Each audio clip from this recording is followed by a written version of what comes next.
നമുക്ക് സ്കൂൾ ലഞ്ചിലേക്കുള്ള അല്ലെങ്കിൽ സ്കൂൾ അല്ലെങ്കിൽ ജോലിക്ക് പോകുന്നവർക്കുള്ള ലഞ്ച് കൊണ്ടുപോകാൻ പറ്റുന്ന ഒരു ഐറ്റമാണ്. ബർഗർ ഇഷ്ടമില്ലാത്ത പിള്ളേർ കാണിയല്ലോ.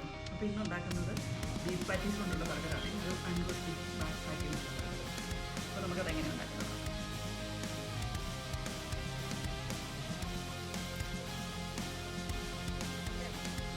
ശ്രദ്ധിക്കേണ്ടതെന്ന് പറഞ്ഞെങ്കിൽ നമ്മൾ പാറ്റീസ് വയ്ക്കുമ്പോൾ എണ്ണ നല്ല ചൂടായിരിക്കണം. എണ്ണ നല്ല ചൂടായിരിക്കുമ്പോഴാണ് നമ്മൾ പാറ്റീസ് വെക്കേണ്ടത്. വെച്ച് കഴിഞ്ഞാൽ നമ്മൾ അങ്ങോട്ടും ഇങ്ങോട്ടും അനക്കാൻ പാടില്ല. അനക്കാതെ നമ്മളൊരു 3-4 മിനിറ്റ് അവിടെ ഇരുന്ന് സീലായിട്ട് നന്നായിട്ട് വെന്ത് കിട്ടട്ടെ. അത് കഴിഞ്ഞ് നമ്മൾ ഫ്ലിപ്പ് ചെയ്തു. ഇനി നമുക്ക് ബർഗർ ഉണ്ടാക്കാൻ വേണ്ടി നമ്മുടെ ബൺ എടുത്തിട്ടുണ്ട്. ബണ്ണിനെ നമുക്കൊന്ന് ടോസ്റ്റ് ചെയ്തെടുക്കാം. ഇനി നമ്മളിവിടെ വേറെ നമ്മുടെ ടോസ്റ്ററിലാണ് എടുക്കുന്നത്. അപ്പോൾ നമുക്ക് ടോസ്റ്ററിൽ നമ്മുടെ ബണ്ണിനെ നമുക്കവിടെ ടോസ്റ്റ് ചെയ്തെടുക്കാം.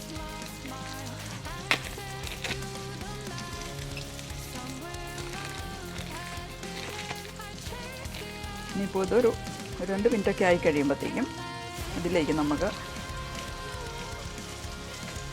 ചീസ് വെച്ച് കൊടുക്കാം. ഇതിൻ്റെ മുകളിലേക്ക് അപ്പോൾ ചീസ് അവിടെ ഇരുന്ന് അങ്ങ് മെൽറ്റായിട്ട് അങ്ങ് കിട്ടിക്കോളും. ഇങ്ങനെ ചെയ്യണമെന്നില്ല, നമുക്ക് ബണ്ണിൽ വെച്ചിട്ട് ടോസ്റ്റ് ചെയ്താലും മതി. ബണ്ണിൽ വെച്ചിട്ട് അപ്പോൾ ഇതാണ് കൂടുതൽ ഇച്ചിരി കൂടെ ടേസ്റ്റ് എന്ന് പറഞ്ഞിട്ട് ജൂലിയനോട് പറയുന്നത്. ഇങ്ങനെ ചെയ്യും. Okay, fine fine fine. പക്ഷേ ആദ്യമേ തന്നെ വെക്കരുത്. നമ്മൾ ഇതൊരു രണ്ടാമത്തെ സൈഡ് വെച്ച് കുറച്ച് സമയം കഴിഞ്ഞിട്ട് ഇങ്ങനെ വെക്കാവരുത് കേട്ടോ. ഇങ്ങനെയാണ് ചെയ്യുന്നതെങ്കിൽ മണ്ണ ഇവിടെ ഇരുന്ന് ടോസ്റ്റായി കിട്ടുന്നുണ്ട്. നമുക്ക് ഏത് സോസ്? മസ്റ്റേർഡ് വേണം? സ്വീറ്റ് ചില്ലി വേണ്ടേ? ഇതൊന്നും വേണ്ടേ? ഇതൊക്കെ വരുന്നുണ്ട്. ഇന്നലെ കൈ ടോസ്റ്റ് ചെയ്ത് ബണ്ണിലേക്ക് നമ്മൾ മയണൈസ് വെച്ച് കൊടുത്തിട്ടുണ്ട്. ഇപ്പം വാങ്ങി ചെയ്യുന്നത് പിക്കിൾഡ് കുക്കുംബർ മാത്രം മതി, ജെർക്കിൻസ് മാത്രം മതി എന്ന് പറഞ്ഞു. ഞാൻ കുറച്ച് വെജിറ്റബിൾസ് ഒക്കെ കൂടെ കൂട്ടിയാണ് ഉണ്ടാക്കാൻ പോകുന്നത്. ഓരോരുത്തർക്ക് ഇഷ്ടമുള്ള സാധനങ്ങൾ അതിൻ്റെ അകത്ത് ഫില്ല് ചെയ്യാൻ. ആൾക്ക് ഇത് മാത്രം മതി. നമ്മുടെ ബാവയുടെ ഇത്രേ ഉള്ളൂ പരിപാടി. ബാവയുടെ വളരെ സിമ്പിളായിട്ടുള്ള ബർഗർ കൊണ്ടുപോകാൻ പോയി. നമുക്ക് വേറെ അടുത്ത് ബാക്കി ബർഗറൊന്നും ഉണ്ടാക്കാതെ ബണ്ണ് ടോസ്റ്റായി കഴിയുമ്പോൾ നമുക്ക് അതിനകത്ത് മയണൈസ് കഴിക്കാം. ഞാനിവിടെ വാങ്ങിച്ച മയണൈസ് തന്നെയാണ്. അപ്പോൾ നമ്മുടെ ബർഗീസ് എല്ലാം വെന്ത് കിട്ടിയിട്ടുണ്ട്. എടുത്ത് എൻ്റെ ഇതിൻ്റെ അകത്തുണ്ടല്ലോ, എൻ്റെ ബർഗറിൻ്റെ അകത്ത് ഞാൻ സാലഡ് ലീവ്സൊക്കെ വെച്ചിട്ടുണ്ടെങ്കിൽ അവന് വേണ്ടാന്ന് പറഞ്ഞിട്ട് ഞാൻ സാധാരണ അവന് സാലഡ് ലീവ്സൊക്കെ വെച്ച് കൊടുക്കുന്നത്. ഇപ്പോൾ ഇതിന് പെട്ടെന്ന് വന്നാൽ കണ്ടതുകൊണ്ട് അവനത് വേണ്ടാന്ന് പറഞ്ഞിട്ട് പോയി. പിക്കിൾഡ് അണിയൻസൊക്കെ ഉണ്ടെങ്കിൽ കുറച്ചും കൂടെ വയ്ക്കാം. അപ്പോൾ കുറച്ചും കൂടെ കുട്ടികൾക്ക് ഇപ്പോൾ സാലഡ് ലീവ്സ് ആണ് വലിയ താല്പര്യം. പ്രത്യേകിച്ച് വിൻ്ററായി കഴിഞ്ഞിട്ട് ഈ ഇലകൾ കഴിക്കാൻ നല്ല വരികയും ചെയ്യും.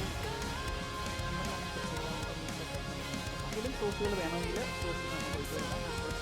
ടൊമാറ്റോ സോസോ ഒന്നും ഒഴിച്ച് കൊടുക്കാം. ഇനി വേണമെങ്കിൽ ഈ കുറച്ച് പെപ്പറും സോസും കൂടി ഇട്ട് കൊടുക്കണം. സോൾട്ട് ഇതിന് ഓൾറെഡി ഉള്ളതുകൊണ്ട് ഞാൻ സോൾട്ട് ഇടുന്നുണ്ട്. പീസയിലൊക്കെ സോൾട്ട് ഉണ്ട്. കുറച്ച് പെപ്പർ ഇട്ട് കൊടുക്കാം. നമ്മൾ പിക്കിൾഡ് കുക്കുംബർ ഇട്ടെങ്കിലും നമുക്ക് ഫ്രഷ് കുക്കുംബറും ഒക്കെ ഇട്ട് വയ്ക്കാൻ കൊടുക്കട്ടോ. അവർക്കും ഇഷ്ടമുള്ള കാര്യങ്ങളൊക്കെ എടുത്ത് വയ്ക്കാമല്ലോ. നമുക്ക് ഓരോന്നൊക്കെ ആയിരിക്കും. ചില വെജിറ്റബിൾസ് ചിലർ കഴിക്കത്തില്ല. അങ്ങനെയൊക്കെ ആണല്ലോ. മാക്സിമം നമുക്ക് എല്ലാം കഴിപ്പിക്കാൻ ശ്രമിക്കാം. അവർ കാണാതെ വെച്ച് കൊടുക്കുമ്പോൾ ചിലപ്പോൾ ഞാനിതെല്ലാം ഇട്ടങ്ങ് വെച്ച് കൊടുക്കുവേ. ചിലപ്പോൾ അവരൊക്കെ അറിയാതെ കഴിച്ചങ്ങ് പോകും.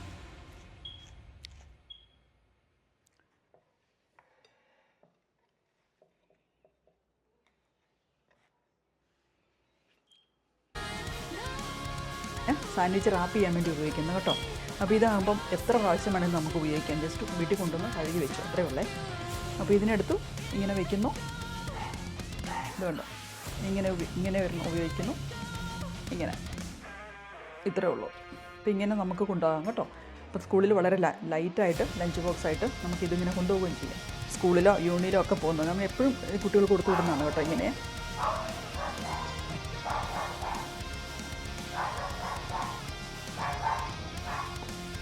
ഇങ്ങനത്തെ ഇത് നമുക്ക് വാങ്ങിക്കാൻ കിട്ടുന്നതാണ് കേട്ടോ. അപ്പോൾ നമുക്ക് ക്ലിംഗ് റാപ്പോ അല്ലെങ്കിൽ ഫോയിലോ ഒന്നും ഉപയോഗിക്കേണ്ട ആവശ്യമില്ല. ഇത് നമുക്ക് എല്ലാ ദിവസവും ഇതുപോലെ കൊടുത്തു വിട്ടാൽ മതി. നമുക്ക് മൾട്ടിപ്പിൾ ടൈംസ് ഉപയോഗിക്കാവുന്നതാണ്.